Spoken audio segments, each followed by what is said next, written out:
네, 코로나19로 2달여간 중단된 종교 집회가 제한적으로 재개됐습니다. 9일째 10명 안팎의 추가 확진자가 발생하는 등 코로나19 확산세가 주춤해지면서 시민들의 외출도 잦아지고 있습니다. 네, 서울대우 중앙대 약학대학 교수와 함께 오늘 코로나19 상황 짚어보겠습니다. 어서 오세요. 네, 안녕하십니까. 말씀드린 대로 하루 신규 확진자가 9일째 10명 안팎을 유지하고 있는 상황입니다. 또 보니까 잠실 경기장과 은평병원의 드라이브스루 선별 진료소도 이제 검사 수요가 작아져서 문을 닫게 된다고 하는데요. 지금 정도면 어느 정도 안심해도 되는 수준이라고 보십니까? 지금 당장 안심하기는 좀 이르고요. 우리가 좀 봐야 될 게 몇 가지가 있습니다. 우선 하나는 부활절 예배하고 네. 총선에 있어서 사전선거운동에 대한 추가 확산 우려는 완전히 종결된 것으로 보입니다. 사전 투표 말씀하시는 거죠? 그렇습니다. 사전 투표. 그런데 본 투표인 4.15 총선은 아직 네. 최대 잠복기가 한 일주일 정도 며칠 정도 남아 있습니다. 네네. 그렇기 때문에 이것도 뭐 어느 정도 큰 문제 없이 지나갈 것 같습니다만은 그래도 최대 잠복기가 며칠 있으니까 좀 더 지켜봐야 될 것 같고요. 또 다른 하나는 4월 말, 5월 초 연휴가 있습니다. 긴 네네. 연휴가. 지금 이것 때문에 이제 청정 지역에 상당히 많은 행락객들이 모이고 하는 그런 문제가 있는 거죠. 그래서 이거와 관련된 거를 우리가 다음 주 정도까지 좀 지켜봐야 될 것 같고요. 또 하나는 4월 22일 날 고강도에서 완화된 사회적 거리두기로 이제 지침이 좀 바뀌었습니다. 이제 그런 이유 때문에 이제 종교 집회라든지 또 실내 체육 시설 등등 해서 봉쇄가 좀 더 완화된 측면이 있습니다. 이런 것들이 또 향후 미칠 영향이 있기 때문에 그리고 아직까지 이런 것들에 대한 완전한 위험도 평가가 끝나지가 않았습니다. 네. 그래서 지금 당장 한 자릿수나 굉장히 완화된 상태를 확진자 수에 있어서 상태를 보이고 있지만 그럼에도 네. 불구하고 방금 제가 말씀드린 이런 이슈들이 있기 때문에 향후에 위험도 평가가 끝나고 나면 이제 본격적으로 정말 괜찮아질지 아닐지를 평가할 수 있을 것 같은데 지금 당장은 안심하기는 좀 이르다. 이런 평가를 해야 되지 않을까 싶습니다. 네. 오늘 10명 확진자 중에서 좀 구분을 해보면 9명이 해외 유입 사례였고 1명이 국내 이제 지역사회 감염이었습니다. 근데 이 1명이 2세 아이였단 말이죠.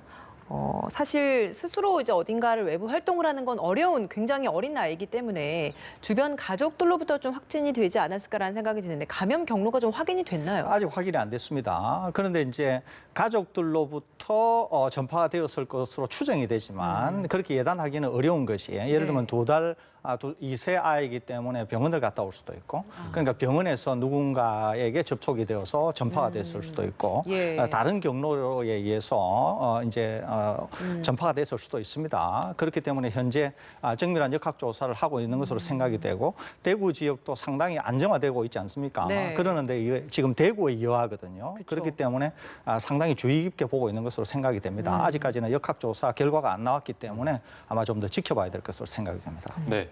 그리고 또 경기 명지병원에서 간호사 2명이 양성 판정을 받은 일도 있었습니다. 어떻게 보면 가장 최전선에서 감염이 된 건데요. 방호복을 좀 벗을 때 감염됐을 가능성에 무게가 실리고 있는 상황인데 어떻게 판단하고 계십니까? 충분히 그럴 가능성이 있습니다. 그랬을 것으로 생각이 돼요. 그러니까 방호복을 입고 있는 상태에서 감염이 되기는 쉽지 않습니다. 네. 그런데 이제 환자를 계속 접촉하다 보니까 방호벽에 바이러스가 묻어 있을 수 있고 이 방호복을 벗으면서 손에 묻었던 것이 이제 눈, 코, 입을 통해서 전파되는 경우가 상당히 일반적이거든요. 그래서 네. 아마 감염이 됐을 것으로 생각이 되는데 좀 더 지켜봐야 될 것은 뭐냐 하면은 이렇게 감염되신 분들이 무증상이었다는 거죠. 그쵸. 그래서 무증상이었기 때문에 무증상 기간 동안에 누군가를 접촉하면서 전파를 시켰을 가능성이 있어요. 그렇기 때문에 아마 이 사안도 상당히 면밀히 역학 조사를 하고 있거나 추가적으로 아마 접촉한 사람들을 찾아서 격리나 검사 조치를 해야 될 것 같은데 이것도 좀 더 결과를 지켜봐야 될 것으로 생각이 됩니다. 근데 네. 이 확진자들을 관리하는 병원 같은 경우에는 이렇게 방호복을 입고 벗을 때 감염이 될 수 있다는 걸 충분히 인지하고 있었을 것 같아요. 그래서 조심을 할 수 있는 지침들이나 이런 절차들이 굉장히 잘 마련되어 있었을 것 같은데도 불구하고 이번에도 그렇고 지난번에도 한번 이런 부산에서도 의료진 감염 사례가 있었단 말이에요. 어떤 식으로 벗도록 되어 있는지 그럼에도 위험성이 남아있는 이유가 뭔지 이것도 궁금합니다. 기본적으로는 이제 훈련도 받고 연습도 굉장히 많이 합니다. 네. 이 의료진들이 이제 그럼에도 불구하고 깜빡 그 지침을 잠시 잊어버렸다거나 아니면은 잠시 한눈 파는 사이에 또는 무슨 다른 생각을 하고 있는 동안에 이제 깜빡 이런 일이 생길 수가 있는 것이거든요. 예. 생각해 보시면은 의료진들이 이제 수천 명은 될 것 같은데 그러는데도 뭐 케이스는 일단 적다고 볼 수 있어요. 그러니까 굉장히 주의를 기울이고 합니다만은 그럼에도 불구하고 이제 이런 일이 일어나는 것은 뭐 굉장히 의도치 않게 아주 뭐 사소한 그런 실수 때문에 일어나는 것인데 아무튼 이제 지침 중에 예를 들면은 옷을 탈의를 하게 될 경우에는 반드시 이제 비누로 씻고 아니면은 뭐 샤워를 한다든지 이런 지침도 있을 것 같은데 그런 것만저도 깜빡하는 사이에 이런 일이 생길 수가 있는 것이거든요. 예. 그래서 생기는 거고 본인들이 전문 지식을 갖고 있고 누구보다도 경각심을 가지고 있는 분들이기 때문에 아무튼 크게 일어날 일은 아닌데 그럼에도 불구하고 워낙 많은 분들이 종사하다 보니까 이렇게 네. 한두 건이 나오는 게 아닌가 생각이 됩니다. 알겠습니다. 군 입대 앞두고 부산 클럽을 찾았던 대구의 10대 남성 2명이 있었습니다. 같은 날에 480여 명이 이 클럽을 다녀갔다고 해요. 교수님께서 항상 매번 이 관련된 대담을 할 때마다 젊은 층들 클럽이나 이런 데 방문하는 거 꼭 주의해달라고 여러 번 누차 반복해서 강조를 해주셨거든요. 이번에도 약간 이런 완화된 사회적 거리두기에 좀 빈틈이 발견된 사례가 아닌가라는 생각이 듭니다. 어떻게 보고 계십니까? 그렇습니다. 그러니까 이제 완화된 사회적 거리두기로 가게 될 때는 이제 일단 예상이 됐던 일입니다. 그러니까 이제 클럽 같은 거를 수칙만 지키면 열 수 있도록 했지 않았습니까? 이제 그런 거거든요. 또 다른 하나는 지금까지 10대가 감염이 되어서 사망한 예가 하나도 없습니다. 그러니까 10대는 비교적 경증을 앓거나 또는 이제 조용한 전파자가 될 가능성이 굉장히 많은 거죠. 그러니까 이제 이 10대만 하더라도 이제 군대 입대하게 되니까 뭔가 이제 뭐 좀 여러 가지로 입대하기 전에 뭐 스트레스 해소라 그럴까요? 아니면 계속 코로나 때문에 집에 있다가 이제 완화된 사회적 거리두기를 가게 되니까 부산에서 대구에 있던 사람이 이제 부산으로 좀 예. 바람도 쐴 겸 이러면서 이제 이런 일이 생긴 것으로 보이거든요. 네네. 그렇기 때문에 꼭 명심하셔야 될 것은 뭐냐 하면은 바람을 쐬고 기분 전환을 하는 거는 좋지만 실내를 방문하거나 밀집된 곳을 방문하는 것은 언제나 위험이 항상존합니다. 그렇기 때문에 뭔가 기분을 전환하거나 이렇게 할 때도 트인 실외 공간 그리고 사람이 많지 않은 공간 이런 예. 곳을 통해서 뭔가 기분 전환을 시도를 하셔야지 언제나 아직 우리가 이 코로나19가 완전히 해결된 거가 아니기 때문에 언제나 실내 또 사람이 많이 모이는 곳, 특히 지금 이런 유흥시설 같은 경우에는 매우 주의를 기울여야 되기 때문에 특별히 젊은 분들께서는 훨씬 더 많은 주의를 기울여야 된다는 점 다시 한번 제가 덧붙여드립니다. 네, 예. 지금 뭐 젊은 층뿐만 아니라 많은 분들이 이게 완화됐다고 해서 좀 야외로 많이 나가시는 것 같아요. 실제로 이번 주말만 해도 좀 거리에 사람들이 더 눈에 띄게 많아진 모습이고요. 지금 뭐 이제 종교 같은 것도 많이 현장 재개가 될 테고 방금 말씀하신 뭐 클럽이나 야외로 다닌 분들이 많을 텐데 항상 황금 연휴 기간도 그렇고 방심이 가장 큰 위험이라고 하셨기 때문에 뭐 종교를 가거나 야외로 갈 때 주의해야 될 점을 다시 한번 좀 강조를 해주시죠. 제가 이제 꼭 이 시간에 말씀드리려고 하는 게 있고 당국 얘기하는 거하고 제가 얘기하는 게 약간 다를 수 있습니다. 그게 뭐냐면 이거예요. 자, 고강도 사회적 거리두기에서 이제 완화된 사회적 거리두기로 왔습니다. 네. 그러니까 완화된 사회적 거리두기로 올 때 제가 굉장히 당국을 비판한 적이 있어요. 왜냐하면 위험도가 평가가 안 됐는데 왜 전국적으로 다 한꺼번에 완화된 사회적 거리두기를 가느냐 이걸 비판한 적이 있습니다. 그래서 확진자가 나오지 않는 지자체로 먼저 확대하고 순차적으로 확대해 가야 된다. 그러는데 당국이 그걸 하지 않고 국가 전체적으로 완화된 사회적 거리두기로 일단 왔어요. 예. 그런데 일단 와서는 지금 이제 왔기 때문에 이제 행락객들이 청정 지역도 이제 여행도 하시고 종교 집회도 하고 하지 않습니까? 네네. 그죠? 하는데 이 하는 행위에 있어서 굉장히 우리가 짚어봐야 될 몇 가지 중요한 게 있어요. 그게 뭐냐면은 하지 말라는 게 아니라 하는데 하는 것도 일단 우리가 테스트를 한다 이런 생각을 가지셔야 돼요. 왜 그러냐면 완화된 사회적 거리두기에서 더 완화된 형태인 생활 방역 체계로 갈 거거든요. 예. 가는데 완화된 사회적 거리두기에서 지금 우리가 하려고 하는 위험도가 충분히 평가가 되고 위험이 충분히 관리가 된다라고 하는 자신감이 생기면 이제는 정말 생활 방역 체계로 갈 수 있는 거예요. 그러면 완화된 사회적 거리두기 지금 우리가 예. 하고 있는 완화된 사회적 거리두기에서 뭘 지키셔야 되냐면 첫 번째는 당국이 설정한 방역 지침을 확실히 지켜주셔야 됩니다. 그러니까 실내 생활이든 실외 생활이든 어디를 여행하시든지 상관없이 반드시 당국이 정한 그 지침을 지켜주셔야 돼요. 첫째는. 두 번째는 마스크를 반드시 착용해 주셔야 됩니다. 세 번째는 개인 위생을 굉장히 철저히 해 주셔야 돼요. 이렇게 하고서도 완화된 사회적 거리두기, 그러니까 행락객들도 많이 모이고 교회 집회도 하고 실내 모임도 하고 여러 가지를 하지 않습니까? 네. 하는데도 확진자가 만약에 늘어나지 않는다. 그러면 어떻게 되냐 하면 이 상황에서도 방금 말씀드린 이런 것들로 인해서 위험 관리가 된다. 이렇게 볼 수 있는 거예요. 예. 그러니까 안 한다는 게 아니라 하더라도 이런 지침을 지키면서 했을 때의 위험 관리가 된다고 하면 단적으로 뭘 얘기를 하느냐 하면은 환자가 완전히 제로가 안 된 상태에서도 이런 것들만 지키면은 위험 관리가 되는구나라고 하는 걸 우리 스스로가 알 수 있게 된다는 거죠. 예. 그러면은 더 완화된 쪽인 진짜 생활 방역 체제로 가게 되었을 때도 그때도 이런 규정만 지켜준다고 하면은 환자 발생이 나오지 않을 수 있다는 거예요. 그렇기 때문에 지금 완화된 사회적 거리두기에서 완화된 사회적 거리두기를 하지 말라는 게 아니라 하시더라도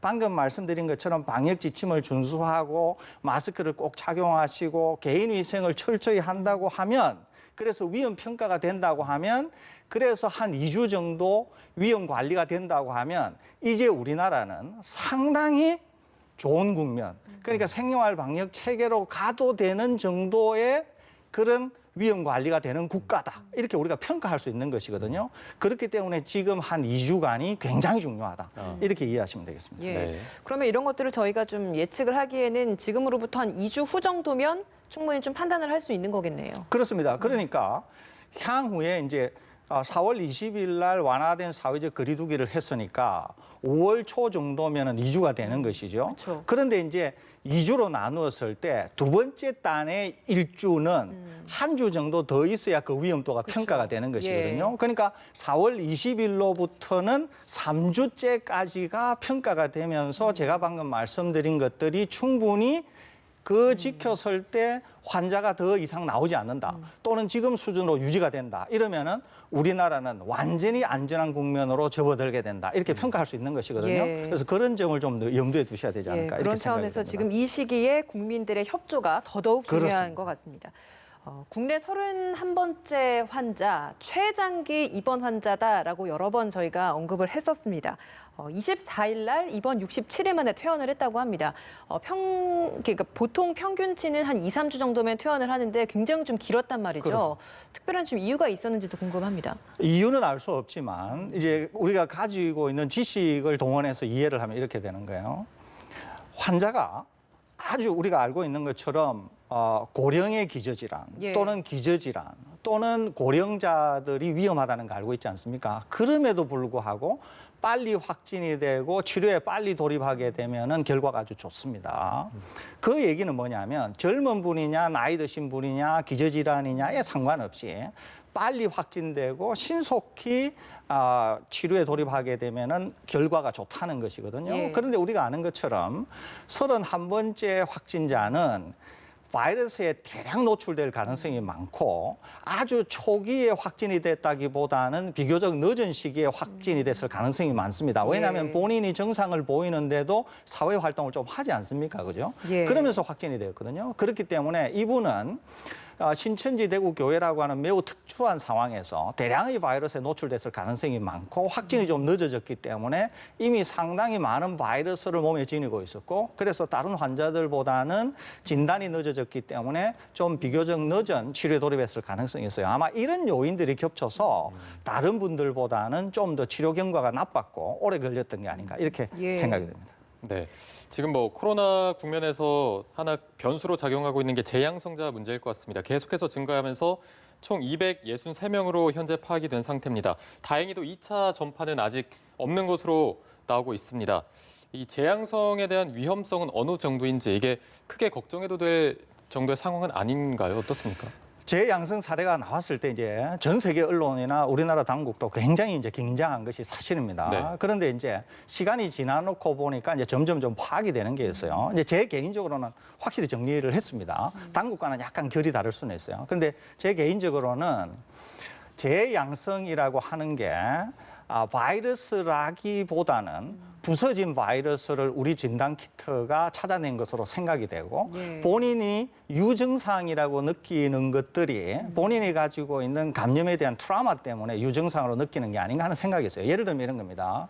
제가 감염이 되어서 나았잖아요. 그런데 제가 조금이라도 열이 나면 어떤 생각을 갖냐 하면 이거 내 코로나19가 아닌가 이렇게 생각할 수가 있거든요. 그렇기 때문에 본인들이 느낀다고 하는 유증상이 실제로 바이러스가 소량으로 있던 게 정폭이 되어서 바이러스가 나타났다기보다는 본인들이 가지고 있는 어떤 느낌이 유증상으로 표현이 된 거고 막상 검사를 해보니까 양성이기는 하지만은 그분들에게 바이러스가 배출이 안 될 뿐만 아니라 또 제2차 감염을 시킨 예도 지금 하나도 없다는 것이죠. 예. 그래서 아마 그렇게 생각하면 이 재양성 사례는 그렇게 위험해 보이는 건 아닌데 그럼에도 불구하고 혹시 만에 하나라고 하는 게 있을 수 있으니까 예. 당국이 이제 재양성 사례가 있으니까 퇴원 조치를 하고 나서 격리 조치도 좀 더 하고 경과를 보고 하는 거는 하고 있는 것 같습니다. 거기에다가 아마 추가적인 연구도 필요해 보이는데 일단은 그렇게 위험해 보이지는 않습니다. 위험해 보이지 않는 이유는 그것이 바이러스냐 아니냐를 떠나서